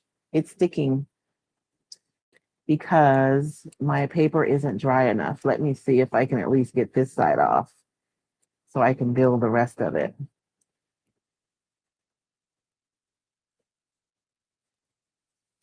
Her name is Brie Bordeaux, and her work is fabulous. It reminds me of graffiti, but it's not graffiti. And I don't know. You guys will see it. I've been looking for an artist with her voice for a while. And so I was super excited when she said yes. And then I'm already talking to somebody, another artist. This artist is a photographer though, so it's gonna be a little different. I'm excited. She does tons of hiking and she goes to areas that most of us will never see. And so I'm excited to bring her photography to Roy Cycles. And then I don't know what's gonna happen after that. We'll have to see. You'll have to tune in to see what happens after that. So when you guys see me trimming them, I want it to look like it's coming out of the urn, right? I don't want to just stick it right on top of there. And so I'm trimming the flowers so that they look like they're coming out of the urn. And so it may not be right on the line. Like this one, I feel like I want it to go like this, but then that's going to be weird. So maybe like that. So I'm just going to fold it where I want it to cut off so I can see exactly where I need to trim. Because this one's a little whopper jawed, right? It's not along any line. So I'm going to trim it right here.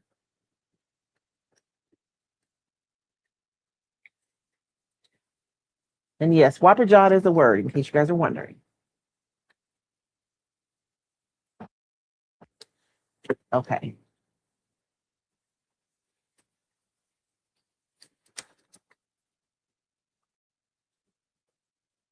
So we're going to lay this one down and there's going to be some overlap. And you know what? You want there to be overlap. Sometimes we will put things to where they're like almost touching because we don't want to waste anything. But the overlap gives it depth because now these flowers are behind this flower, right? And so that makes it feel like it's not so flat.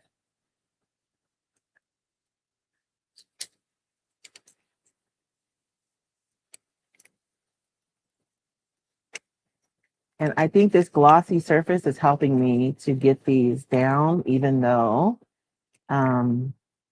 it's not really dry because the glossy is a little bit tacky, a little bit, kind of. I don't know how to explain it. Because I think if this was a matte surface and it was still damp like this, I would have to leave these on there. If you ever, you can absolutely decoupage over decoupage paper, absolutely. If you're ever in a situation where you're decoupaging on top of decoupage paper, I mean, putting a transfer on top of decoupage paper, and what'll happen if it's not dry, the transfer will like pick up the paper. If that's happening, just walk away and leave it alone. It just means that there's moisture underneath, even if you can't feel it with your hands. And if you just walk away and let it dry completely, you can come back and finish putting down your transfer. Chris, you're not supposed to let people know you've seen it already, girl. That was a secret. And then this one back here. Oh, I love this already. So I'm thinking I want it to be a little bit higher. Well, no, but actually I need to do it right here. I do want it to be like a hierarchy. It's going to go from here to here to here. So that is what I am doing.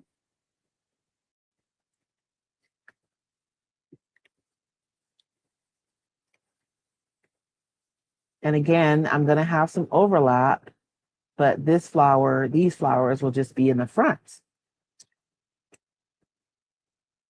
And then if we had time, I could go in and even glaze in some shadows on the ones in the back to push them back even further to add more depth. But it's 11:33, y'all.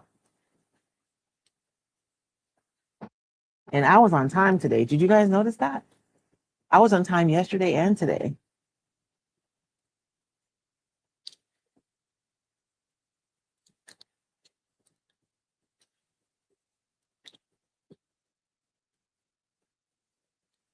And I feel like I need some heavy topography on here too. Like the music sheets are a lot of same, same, same. So I feel like I always feel like, it's interesting. I really do believe with everything in me that diversity just makes everything better. Everything. And it's the same in your artwork. If everything looks the same, it looks kind of boring. And we don't like boring, right? Right now, I don't have anything hanging out of my pot. That's bugging me a little bit, but I don't know that I can do anything about it right now. Anything that's going to make sense.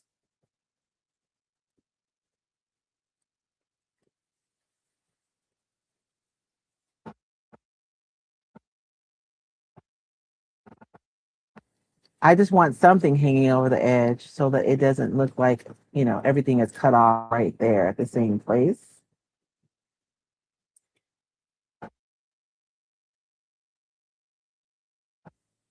Let's try that. If I don't like it though, I'm be in trouble. I should have cut off this leaf over here. I don't like that one, but it's okay. So I can just have just a little bit of something hanging out of the pot, right? And so how fun is that? And so we were able to take that stencil and turn it upside down and create an urn even for this smaller page. But I am going to create one that is, you know, the correct size. He's a little big. I should have got a smaller one. Hold on.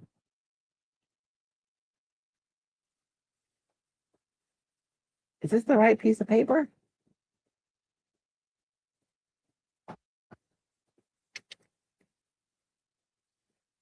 Okay.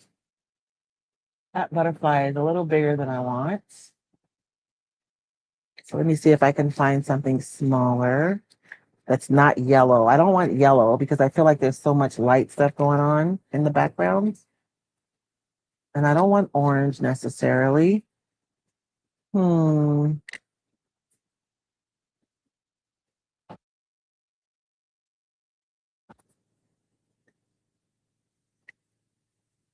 I'm struggling, you guys. I like the weight of this butterfly, but I do think he's too big for this page. So I'm gonna wait and find. Let me see. I have another transfer right here, but I don't think this one has any butterflies. I got transfer bits everywhere, y'all. Oh, we could have went like pink. That would have been pretty. Hmm. I won't say any names, but somebody convinced me that I needed this transfer and I haven't used it yet, Flea. Oh, I wasn't gonna say any names. My bad. This would have been pretty coming out of that urn too. Do we have any butterflies in here?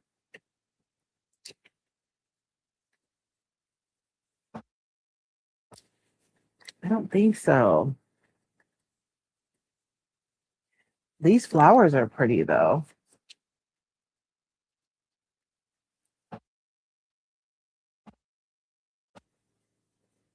Oh, I have my old faithful.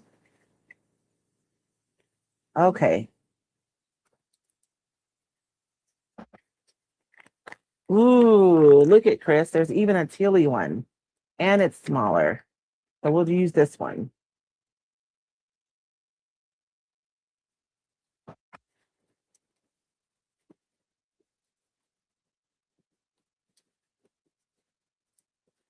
And this transfer is one of my all-time favorites. It's the entomology transfer. It's just all bugs and butterflies and some birds, but mostly bugs and butterflies. You guys know this is my favorite one. I always save it for last to use. Okay, so this one's a little bit smaller than that one. It's still kind of too big too, but I'm gonna get over myself.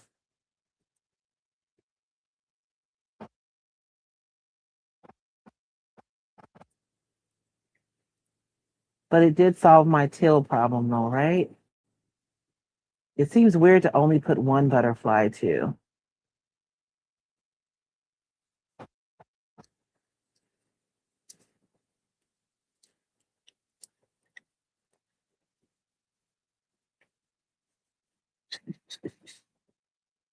And I either got to do one or three, right? Because I can't do two. So before I start, let me see if I can find I think that is the tiny one, isn't there? Oh no, they have these tiny ones. So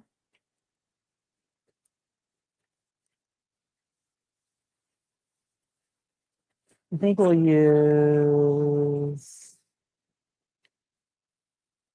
I'll just go ahead and use these. You know, I can't do it. That would have made sense to use those two, but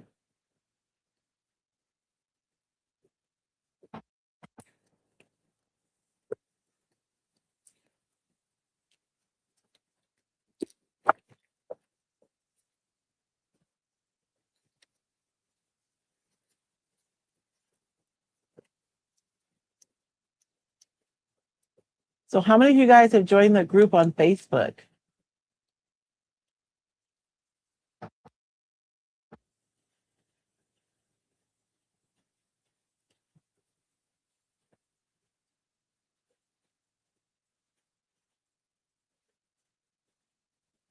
You know what? I will get you a list. I actually went through and I chose a set. Hey, Elizabeth, I chose a set of pastels that I think will be a really good starter. I just need to, you guys know what? How many of you guys have joined the, sorry, I'm trying to talk and think at the same time. The new group. I will post a link in the new group with the pastels that I think are a really good starter. You get a lot of colors. It's a really good investment.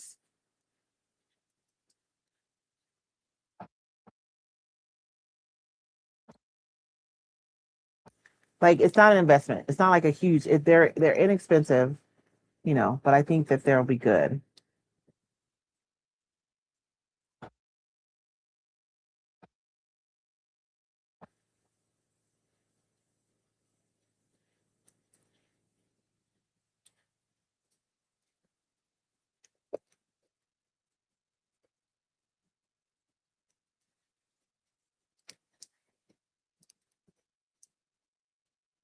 Oh, I need some topography. Let me see if I have something. Yeah, no, I have like bits all over the place. Oh, blends. Would that work? That's not heavy enough. That's really not heavy enough. I want like a bold, you know what I mean? Some bold topography. I think blends is all I have. So that's what I'm gonna have to go with.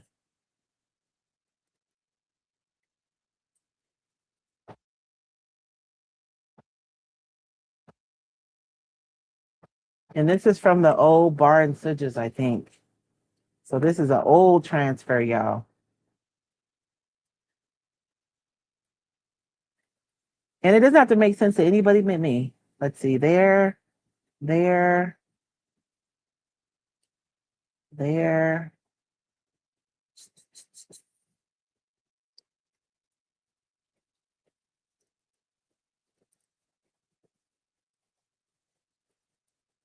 Feels like an old transfer too. Okay, so I'm gonna let that one sit for a few minutes. And I do need something down here. So I think we're just gonna drop something that we've carved off.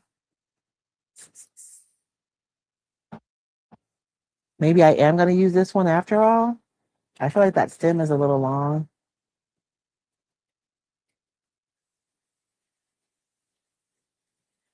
I just don't think it belongs down there.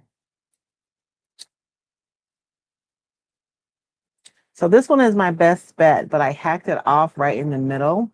So I'm just going to trim it in a way that makes sense. So that it doesn't look like I hacked it off in the middle.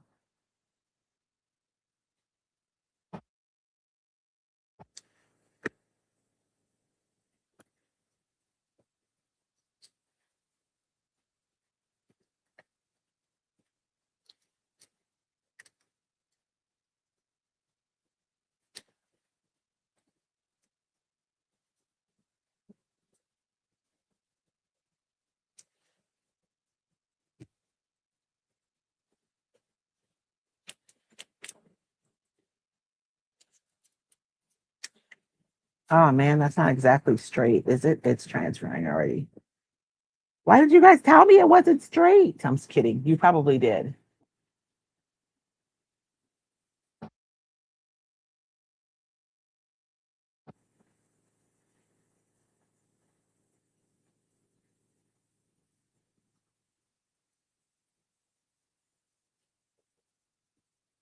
The fish would have worked.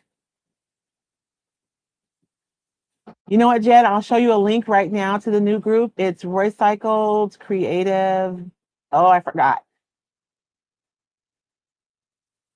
Okay, I'll show you guys a picture of the new group, and I did post it on Facebook. If you guys go and scroll past last night's live on my page, you'll see it. Um,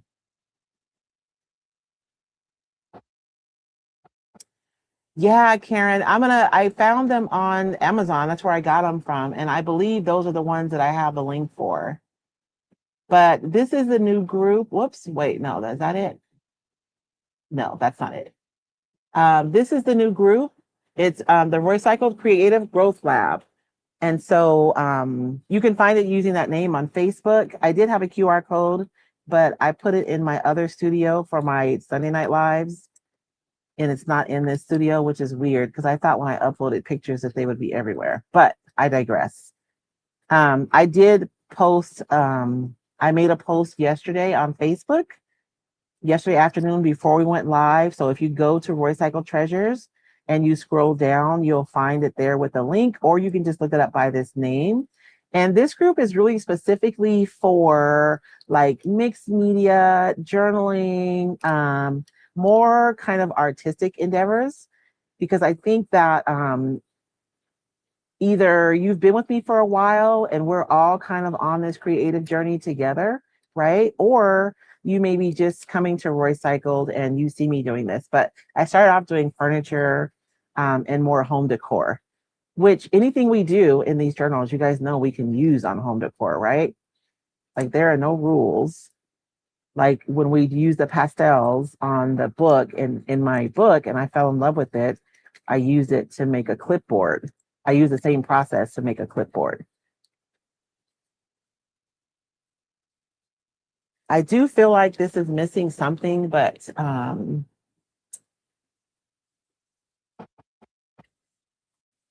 it feels flat to me a little bit. And I think I lost a lot of my background to the white decoupage paper. So if I'm being honest, I'm a little disappointed that more of my colors didn't show through. Of course, I could go through and put more colors, but then I don't know.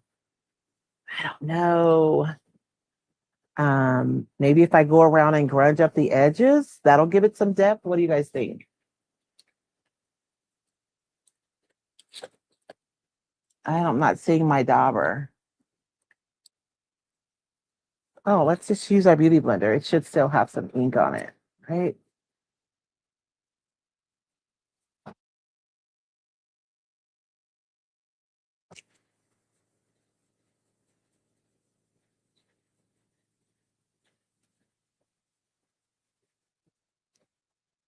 And of course, I could have put a shadow here on my urn too. That would have been helpful. I may still do that.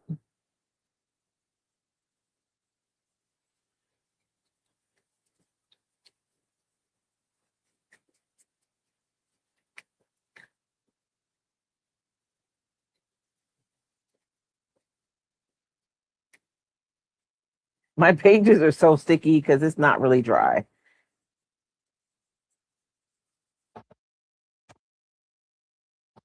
That adds a little bit of something. Let me feather those out a little bit more. And when I'm going in the feather, I'm just using the blender softer. I'm not putting as much pressure on it so that I can just kind of blend those edges out a little bit and soften them up.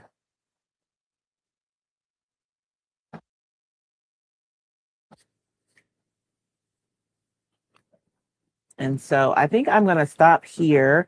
And this is, I can feel it and it still feels tacky. So I'm going to make sure that I don't close my page. I'm going to leave it open and let this dry completely. And I'm probably, not probably, I am going to go over this with some matte medium just because I don't want it to be glossy. So now that everything is done and tacked down, I'm just going to go over it with some matte medium, and that is going to kick that shine back. And that's the beauty of like really understanding your products, is because sometimes you may think, oh, I can't do that because those two products don't go together, or I don't want to do that because I don't want my product to be shiny or I don't want it to be matte. But when you're creating in layers, your final layer is whatever you want it to be. And like, let me think of an example. Maybe you used, like with my metal projects, for example, I like to use like the clear spray paint to seal back all of the rust, and all that stuff. But I know that I can't put a transfer directly over that because that can have solvents in it that could impact my transfer. So what I'll do is I'll do that, I'll spray it and I'll let that like cure. And then I'll go over it with like 2 coats of water-based sealer, and then I'll put my transfer down. So you can create these like isolation layers within your within your project, so that you can layer projects or products that don't go together, because you can create kind of the atmosphere, I guess, at each level for that product, and then you can seal it back, and then you can move forward from there. I hope that makes sense.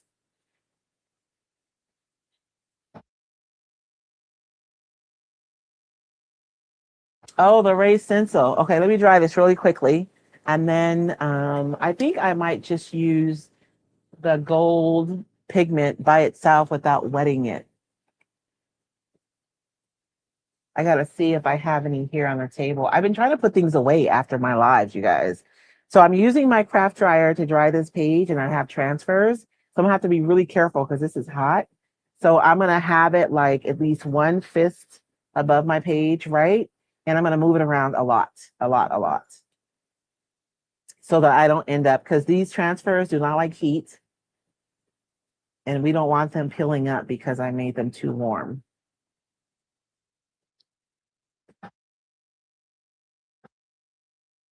This page was fun though. And the fun part to me is that we didn't know where we were going when we started, right?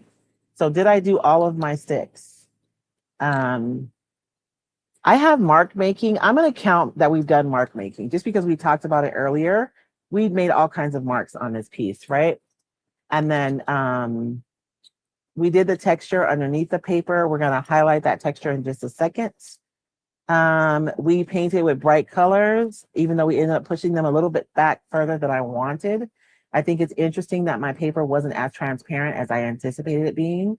Um, I think if I would have used the heavy body gel gloss, the gloss heavy body gel, I would have gotten more transparency.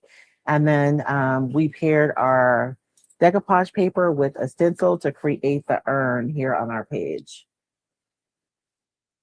And I did talk about this side being jacked, and I was going to cover it, didn't I?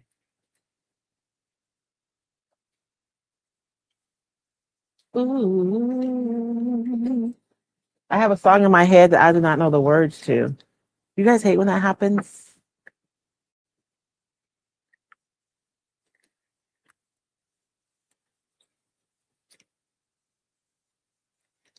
I'm trying to figure out. This side of the urn is jacked. I want to cover it. I'll figure it out later. Um, so we want to put something over that.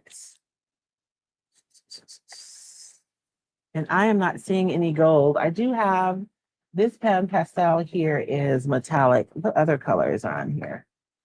There's a silver. Oh, I think there is a gold on here because I don't think copper would look good. There's that gold. I think there's a different gold. This is my one qualm with the pastels too. The pans are really thin, so are like, you know, it can be difficult, especially when my hands are jacked. I don't really like that gold anyway, so I'm not gonna fight with it to get there. I thought there was a different gold. There is.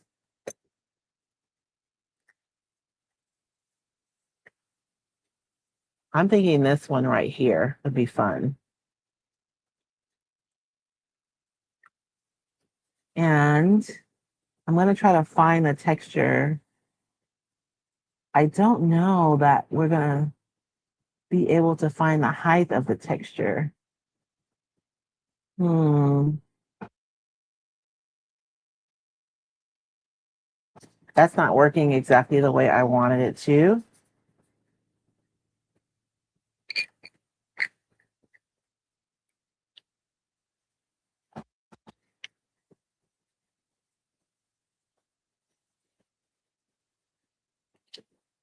Everything is so smooth. I don't know if I can. I'm trying to like dry brush over the top of it using my beauty blender.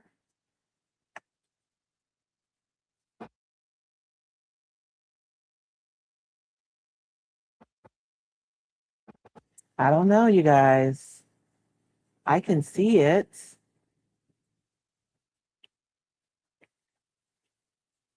Um, do I want to do it? Do I have any paint left on here? It's all dried.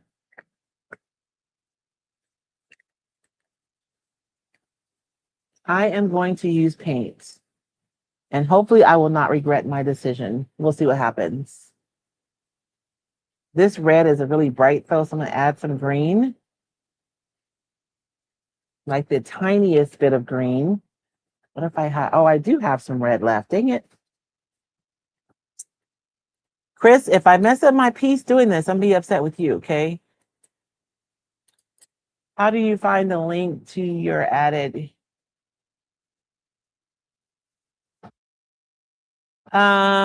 Tracy, the link to what?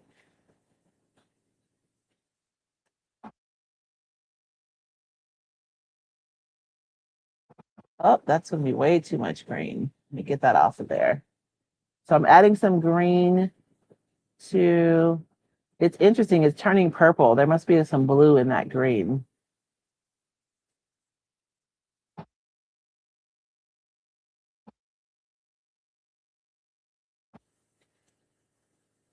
The new group. Oh, you know what? I will share the link. If you go to, you know what, Tracy, are you on Facebook at all? Because I know not everybody is.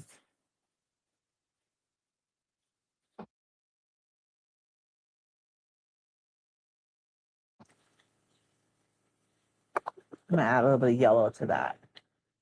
The new group is on Facebook, and last night on my Roy Cycle Treasures Facebook page, I posted the link, but I'll come back to the description of this video and I'll put the link in here. I would share it right now, but I don't know how. Oh, you know what though? I don't have the QR code. Dang it. For some reason, my QR code isn't working on this live because I made one because I showed it last night. I'm trying to see the texture myself so I know where to touch.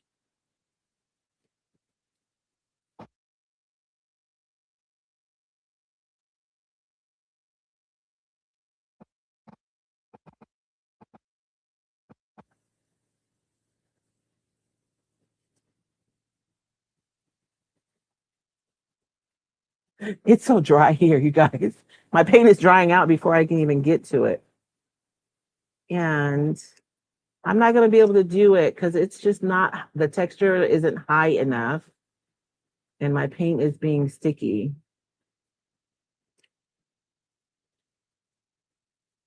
Let's just do the red.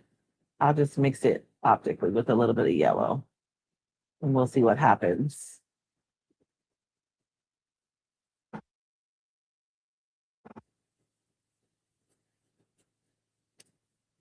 And a lot of the texture is like under the flowers too.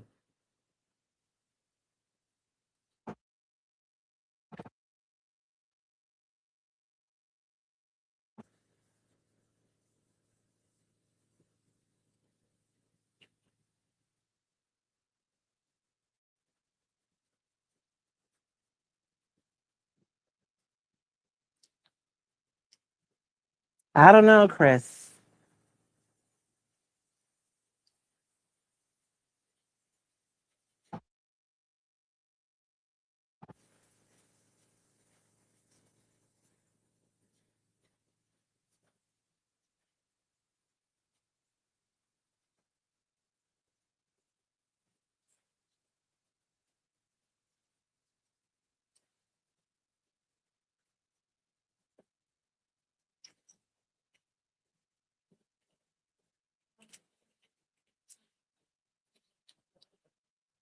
You can see it a little bit, but not really.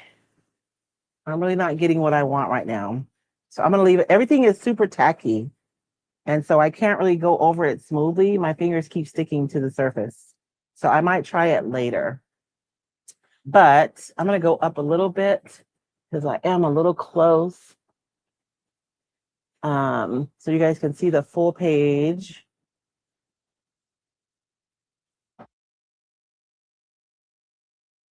You guys will need to see. And so that's our page for today. I think it came out okay. I don't know. I feel like I'm missing something. Like maybe I need to go around the flowers and add a shadow or something. I don't know. I feel like it's all blendy together. What do you guys think? Okay, so Flea, it does come up. I wasn't sure because it's a brand new group, but yes, it's on Facebook. And it's where's I yeah, thank you, Flea. And I'll put a link in the description of this video too. Don't you guys feel like it's just laying kind of flat? Like maybe I need to go and do a wash of our original colors so we can have something to dance with. I know that sounds weird, but I think it's the white background for me. I want to walk away because I need to. Oh, Lord, it's 12 o'clock. I got to go. I'm going to be like you, Fleet. I got to go. I'm out. I'm just kidding. I do have to go. I know it's something, Rajani, but I really do have to go. I need to get to the warehouse and get these orders out. You guys, it is 12 o'clock and my youngest is here and we're supposed to be going out to lunch today. I don't get to hang out with my baby that much. So I'm happy that he is here. He came to town for Juneteenth and celebrated.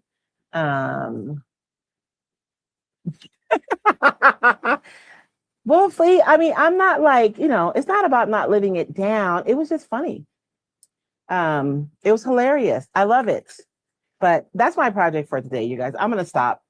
So there were some things I loved about the project. I love the fact that we were able to use the bottom of our urn and make it work for a smaller page. I do love these flowers in the urn. I think that worked out really well. I just think that the background being white doesn't give us enough to really pop anything forward. If we had had those like reds and oranges in the background, I do think that these purple and yellow flowers would have really popped off a lot more. Love the butterflies. I guess my only, not regret, but my only like thing I'm not totally happy with today is that my paper wasn't as transparent as I anticipated it being. And so we lost all the yummy marks that we put down on the page before. So, but not awful. So some things we learned today, some things I'll take forward, some things I'll leave here today, right?